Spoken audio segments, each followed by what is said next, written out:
Electrical Essence, and I wanted to take a moment to have a short little segment and just share a little bit um, on a couple of different topics, just kind of crunching them together.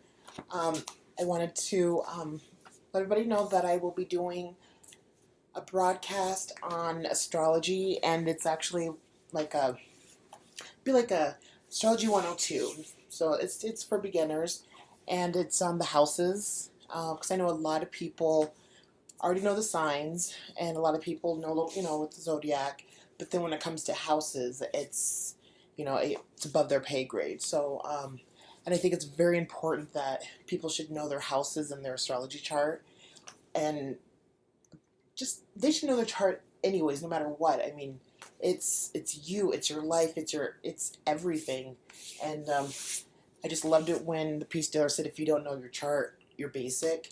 And how could you go and take all these other assessment tests that you do for elementary, junior high, high school, jobs, when you get into college, the Myers-Briggs, I mean, all of that, but yet you don't know your chart. And it's not even if you like believe in it or not, or if it's some type of religious or some type of whatever it is that that shies a lot of people away from it. You have to look at it from different angles. Look at it subjectively, look at it open-mindedly, and also too, I love getting a hold of people that don't believe in astrology or have some type of, I don't know, personal opinion about it to where they think it's just, hogwash, and I just pretty much rip their soul out from their body and show it to them and then rub it on their chart and then give it back, because,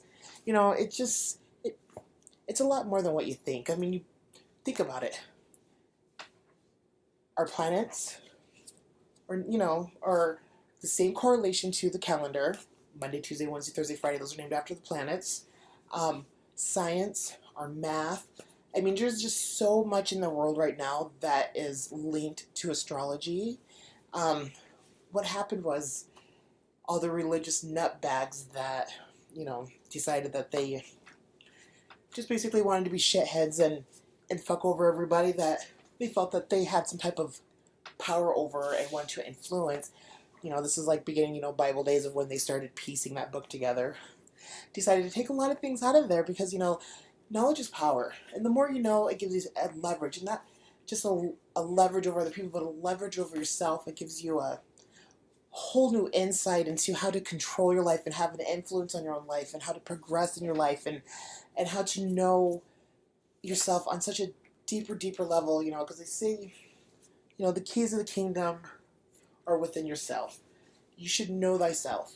You take all these little quizzes on Facebook and little quizzes in the magazine and stuff, why don't you take some time to learn something a little bit deeper than that, something a little bit more profound, and look into your birth chart and see what's going on. I mean, not only will it break down shit for you psychologically, but it will also break down shit like in your family. It'll break down stuff about, well, depending on which one you're looking at, Western or Eastern, your children. I mean, compatibility, symmetry chart readings, which I love, your solar return. I mean, there's so much to it. There's so much to it. But just knowing the basic, just knowing what your sun, moon, and rising sign is, knowing what signs your planets are in and what houses they are in, it will make so much more sense to you, especially when you start to connect things in your mind to, okay, now I know why this, and how come this, and why I'm like this. Like, I learned so much about myself the more and more I dug deeper. And when I did get back into astrology on that much deeper level, when I decided that I wanted to do it as a profession now and not wait until, down the road like I was going to, I learned about my sun and my Mercury being in the 8th house, which is the original house of Scorpio, co-ruled by Mars and Pluto. And if you look at it from a Vedic point of view, it's also co-ruled by the South Node. And that is the death house. That's the house of sex and transformation and taxes and other people's money and entities and ghosts and spirits and major life house events and basically, life just handing it to you without dinner and even a cigarette afterwards. That's the 8th house, and it explains why I communicate the way I do and how come I was the way I was as a child growing up and why I have the fears that I do have. And I also learned that with my Mercury and my Sun in a very tight enough conjunction. Um, my Sun is burning up my Mercury, which your Mercury is your communication and how you speak, and it's connected to your intellect, and it rules the third house, which we're going to get into. And I've learned that that is why I'm able to speak really quickly. That is why I'm able to just really rattle it off, like just when I get going. So a lot of times I have to really try to be more conscious of like when I'm speaking, so I don't go too fast because I can bust the rhymes out on your ass. So, um, so that was really cool to learn. And then also too, I learned that with my third house, I have a Jupiter, Mars, and Rahu in the third house, and third house is the original house of Mercury and Gemini, and that explains my I love to talk. When I was younger, I didn't talk that much. I was more of an observer, and that's because my son was in the eighth house, and I was scared. I was too busy gripping onto it, checking for shadows. And, who's got time to talk when you're fucking shitting your pants as a kid, right? So, no, I never shit my pants as a kid. I'm just saying I really just was very quiet and wanted to know what was going on. So I just had to be very aware and very, I was very mentally intense as a child. So, I still am. So as I got older and started to know myself more and more confident in myself, and once I started getting a little bit more into astrology, I actually opened up, and my mom says a reminder of a Gemini, but I'm actually a Cancer rising and a Cancer moon. But with that stellium in my third, that kind of picks up on my, amplifies, that house and activates the house, and I have Mars there, and when I look at it from the Vedic Eastern astrology point of view, they're all in fire. My third house is Leo, and I have those three signs there all sit in Leo, so that's fire. But then when I look at my Western chart, it's calculated different, so it pushes them into another sign. Two of them still stay in the same house, and then my Mars actually goes into the fourth house with my Saturn, and all of those signs are in Virgo, so that explains my perfectionism and my nitpicky and my little bit of Virgo traits that I'm always putting in a check because, yeah, Virgos, you guys know how you guys are, you're a little perfectionist. But anyways, so that explains why having my fourth house, which is your home, in Virgo, even cusping on that with that Leo, because like Leos, that when you have Leo in your fourth house, you want to your home is, you just want to show it off, just like how Leos like to show off, and having my Virgo with Saturn there, and we all know what Saturn's like, that's that scary, karmic planet that, it's a beautiful planet, and I love it. I love Saturn. It's that dark, cold, that rules dark skin, and just it's, that your old uncle that's 105 years old and won't freaking die and has all the money, and everybody's just kissing his ass so they can get put on the list of the will. And so basically, that's Saturn. He's that old man that won't die with all the money, and every time you fuck up, he hits you in the back of the head with a cane. Or he's always, yelling at the children and, to quit playing outside, come inside and do some chores, because it's all about hard work and everything. But so having him in my fourth house, that caused, some things as a child, and nothing in my childhood I regret, because I think it's, even as fucked up and strange as it was, it was still quite interesting, and it helped mold who I am today. So no regrets.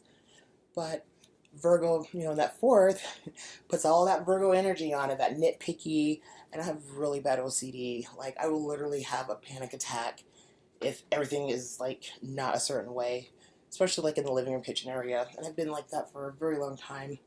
But the secret to not freaking out and ending up in a straitjacket is junk drawers, so that kind of helps.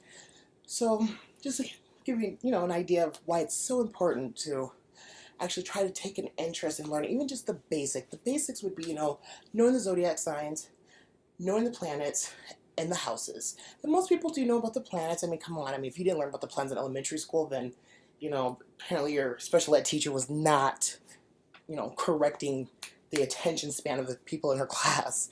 So, all right, I'll stop talking shit. But, so then when it comes to the houses, then everybody's lost. So I am going to do a little segment on that. And I'm also going to do another segment on the erotic sexual revolution, like from off the first episode. That one is going to be a little bit different. It's going to actually, be structured and kind of like topic orientated. So, and then I also plan on doing another one here shortly. I would like to speak about your energy, your own personal energy, your own vibration, your essence, and how it is so much more remarkable and so much more than what you ever give it credit for. Um, and I think I'm gonna do just kind of focus on those for now. But I'm excited to share with you about the 12 houses to your life, to your personality, to your world, to your own universe, your innerverse, your outerverse, to your whole makeup of who you are. So, and I think I think it'll definitely help those of you who got so far and was like, okay, done. But yes, it's important to know your houses. And the most coolest houses I think are the eighth house, of course. I have an eighth house activation, so how could I not love it? I do like the third house because it is a very friendly house and when it wants to be. And and being an Aquarius, it would just be so cliche for me. Say, oh, the 11th house, the house of games and networking and friends. I'm going to say the ninth house because I have a lot of ninth house people around me. I have a lot of Sagittarian energy around me, so I like those three houses. But, so I'm going to end here. Again, I'm excited. I'm not sure if I'm going to have a co-host or not on this segment, but we will see. I'm going to get some stuff prepped. This is Electrical Essence, and thank you for taking the time to share some time with me and enjoy your day and drive safe because, we do have some aspects going on in the planetary alignments right now, and how Mars likes to be an asshole, and especially when dealing with Cancer or anything that's transiting through that fourth house, which is something I'm going to get into on the my next broadcast. So you guys drive carefully, drive aware, drive safe, and I'll be back soon.